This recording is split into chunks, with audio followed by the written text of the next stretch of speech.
Schönen guten Tag, liebe Freunde. Danke für das Einschalten. Danke, dass ihr wieder dabei seid. Juri aus Sibirien grüßt euch ganz herzlich. In diesem Video lade ich euch wieder ein, mit mir einen Spaziergang in der Stadt Irkutsk zu machen. Ja, auf dem Kanal gibt es schon viele Videos mit meinen Spaziergängen in Irkutsk. Zu finden sind sie in der Playliste Irkutsk. Bitte anschauen, wenn verpasst.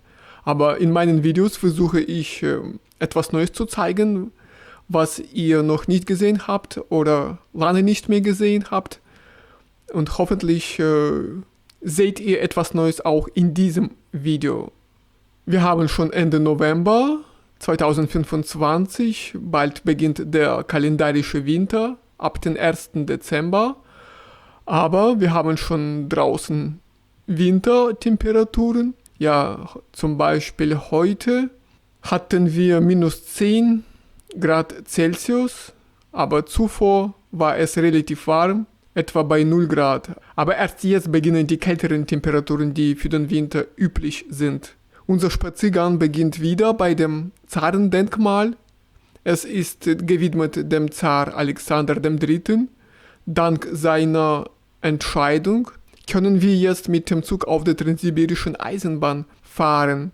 Sein Erlass zum Bau der Transsibirischen Eisenbahn war entscheidend für die weitere wirtschaftliche Entwicklung des Landes.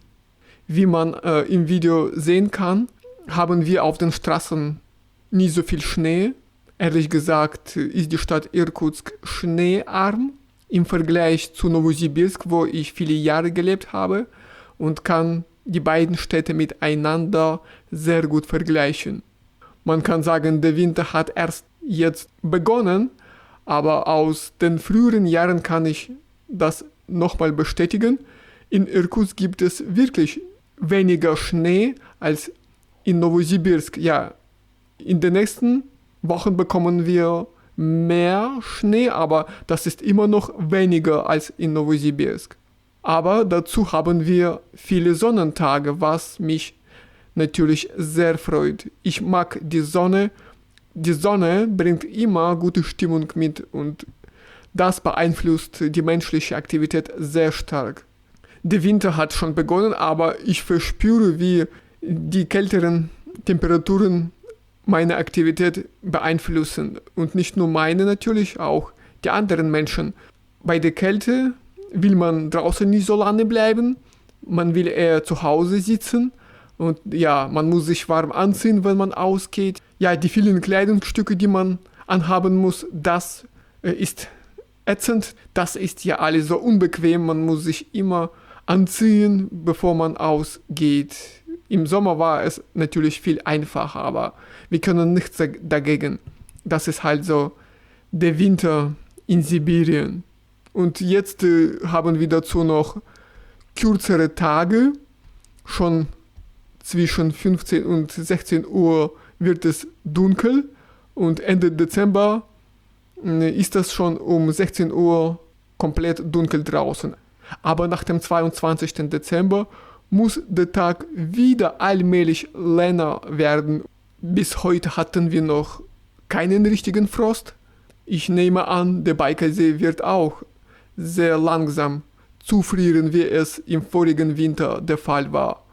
Damals war der Baikalsee nur Ende Januar komplett zugefroren, aber nah am Ufer und in kleinen Buchten wird der Baikalsee natürlich früher zugefroren sein und dann muss man mit vielen Touristen rechnen, die aus anderen Regionen Russlands anreisen, um das schöne Eis des Baikalsees zu bewundern. Das ist jetzt ein Magnet für die Touristen, die kommen nach Irkutsk und dann weiter zum Baikalsee, um das klare Eis zu beobachten und die Bilder davon zu machen. Ich lade euch auch gerne ein, den Baikalsee im Winter mal zu erleben. In diesem Video könnt ihr auch die Kontraste der Stadt Irkutsk sehr gut sehen. Wir haben im Stadtzentrum viele Holzhäuser, die teilweise verfallen sind, aber es gibt auch viele sanierte Holzhäuser, die sehr schön aussehen und meistens sind in diesen Holzhäusern Büros untergebracht.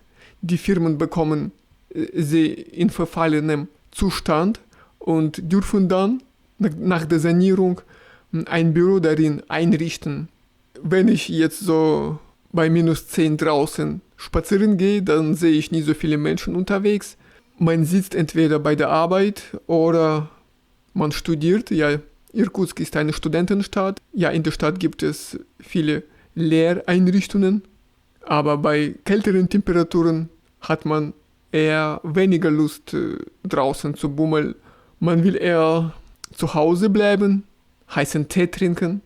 Die Preise für die Lebensmittel sind jetzt bei uns in Irkutsk jetzt relativ stabil. Der Anstieg ist jetzt nicht mehr so auffällig, aber im nächsten Jahr werden die Preise weiter steigen, weil viele Steuern angehoben wurden und sie gelten genau ab dem nächsten Jahr. Das heißt, wir müssen jetzt in Russland mit der weiteren Inflation rechnen und die Preise werden weiter steigen, besonders für die Lebensmittel.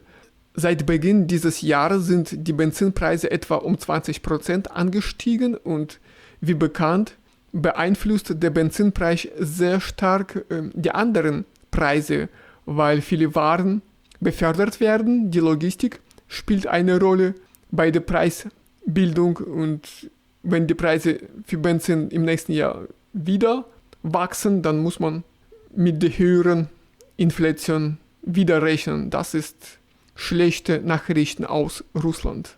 Eine Fahrt in der Stadt kostet momentan mit einem privaten Linienbus 40 Rubel. Mit dem öffentlichen Verkehrsmittel von der Stadt sozusagen kostet 35 Rubel.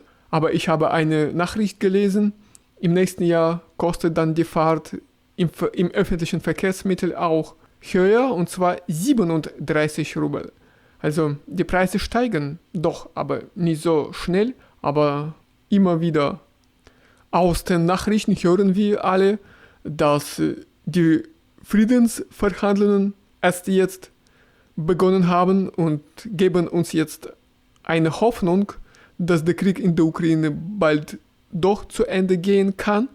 Aber aus der Erfahrung der vergangenen Jahren bin ich doch eher skeptisch dazu.